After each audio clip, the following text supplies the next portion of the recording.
За сайн байцгаана уу? Та бүхэндээ өнөөдрийн мэндийг хүргэе. Зулаа байна. За өнөөдрийнхөө видеогоор иргэний шийдвэр гүйцэтгэлийг баталгаажуулах арга хэмжээний талаар товчхон мэдээлэл хүргэнэ. За өмнөх бичлэгээрээ бол шийдвэр гүйцэтгэлийг баталгаажуулах арга хэмжээний төрлүүдийн талаар бол хэлсэн байгаа. За иргэний, эрүүгийн, захиргааны, зөрчлийн зөрчлийн хэргийн шийдвэр гүйцэтгэлийг баталгаажуулах арга хэмжээ байдгаа гэд дурдсан. За өнөөдрийнхөө дугаараар иргэний шийдвэр гүйцэтгэлийг баталгаажуулах арга хэмжээний талаар товчхон мэдээлэл хүргэнэ.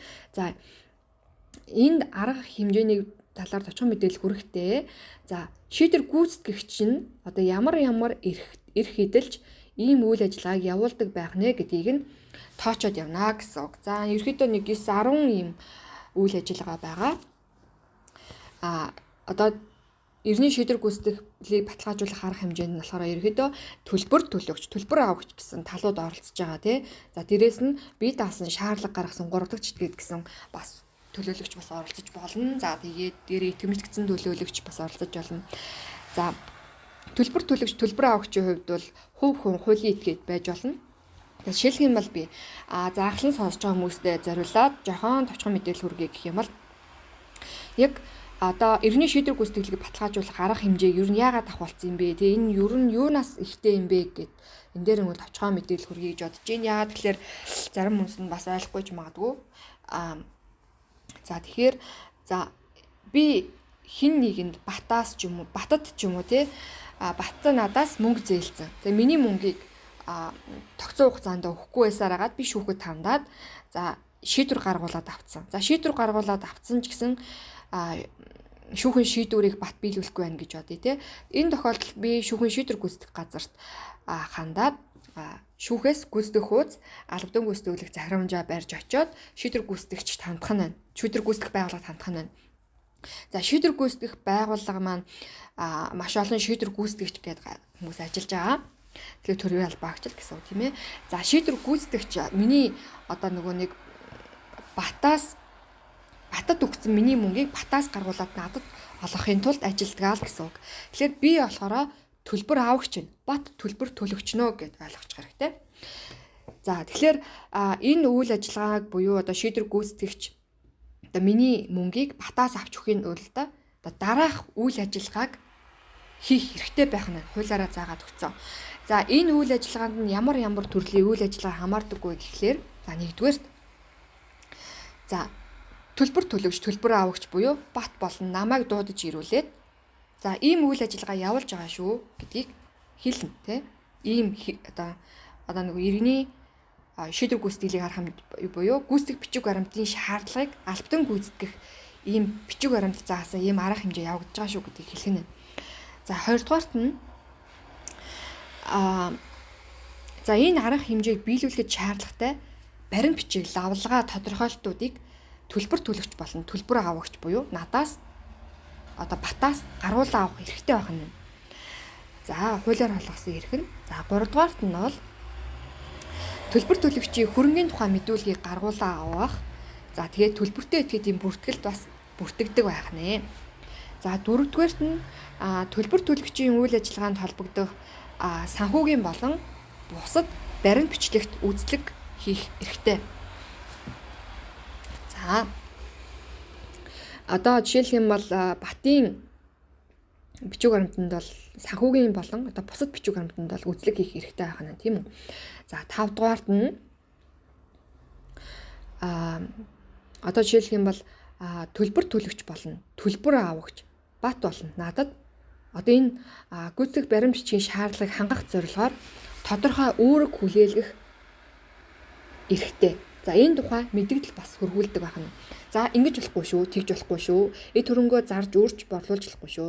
Таны эд хөрөнгийг одоо нэг одоогийн байдлаар шийдвэр гүйцэтгэлийн арга хэмжээ явагдаж байгаа учраас одоо зарж өөрч борлуулах болохгүй шүү гэдэг юм уу те.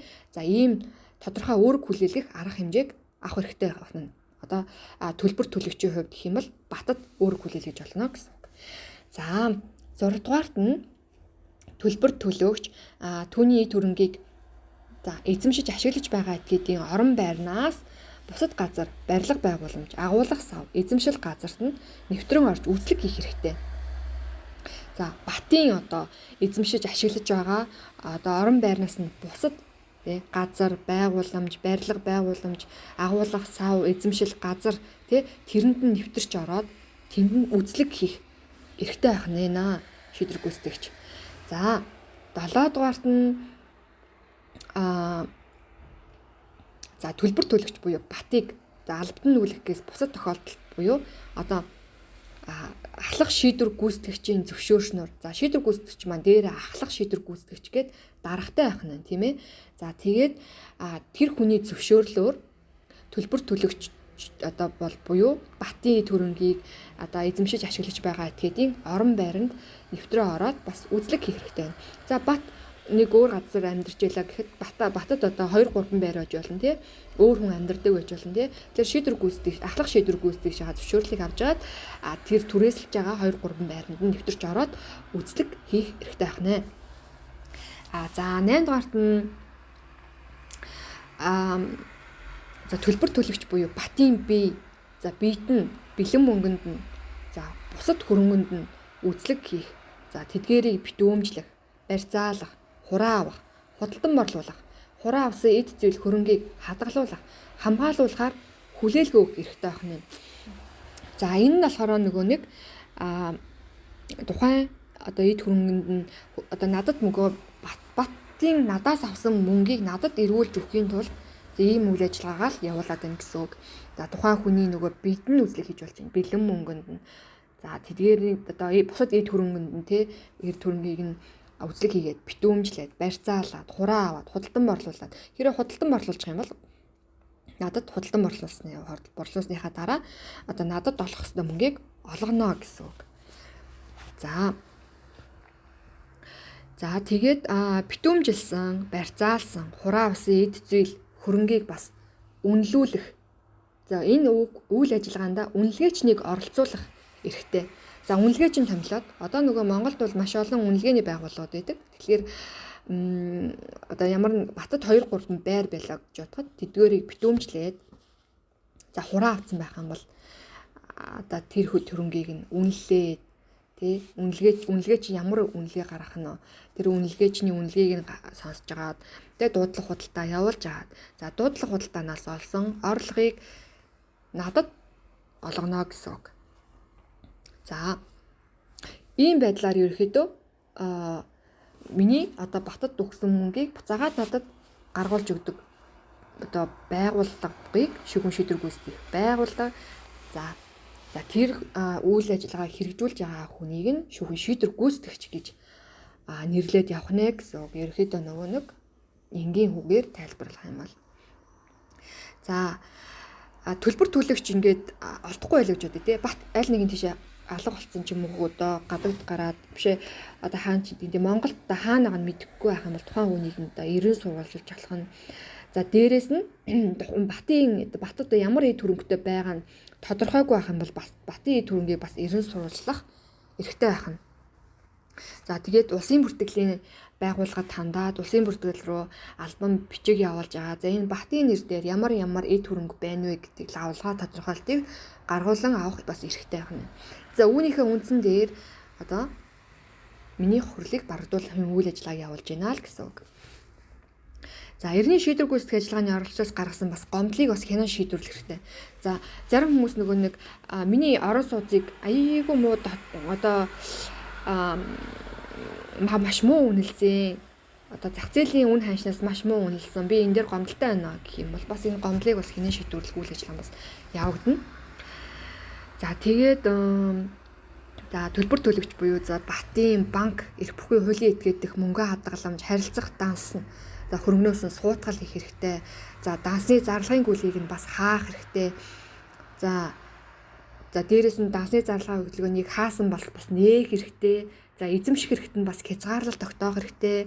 За ерөөдөө ингээд маш нөгөө нэг шүүгэн шийдвэр гүйцэтгэлд одоо тухайн хүний одоо нөгөө нэг шүүгэн шийдвэрээр одоо ийм зүйл очсон л бол маш их үйл ажиллагаа явагддаг. Дасны зарлагын хөдөлгөөн ингээд миний занд дасны зарлагын хөдөлгөөний хаачлаа.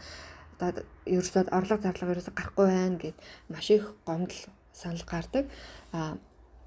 Тэгэхээр ер нь бол нөгөө нэг хүнээс мөнгө авсан бол буцаагаад ингээ шүүх цагтаа шийдвэр гүйцэтгэл гэхгүйгээр ер нь хүмүүс хин хиндөө өргөө тэгээ сайхан ингээ явж байгаа хэрэгтэй. За энэс олж бол маш их зардал чирэгдэл дээрээс нь нөгөө нэг гомдол санал гэл цаг хугацаа мөнгө санхүү гэд маш олон зүйлээр хохирдог.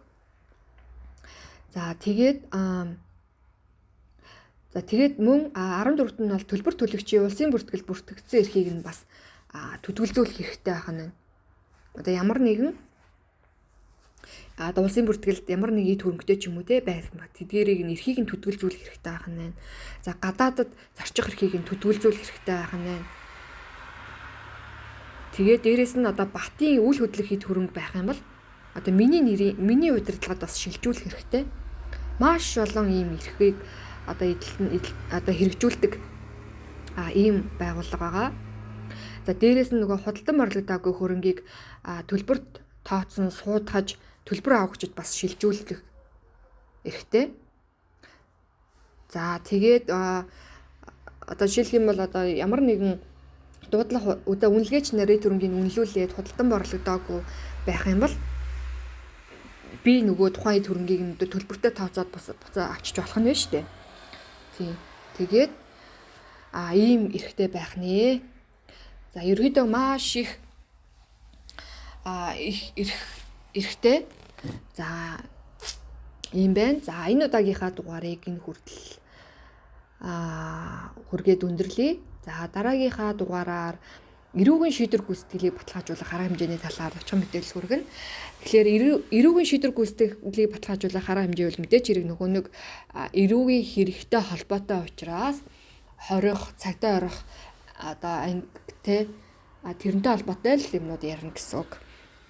За дараагийн дугаараар уулзтлаа. Түр баяртай. Баярлалаа.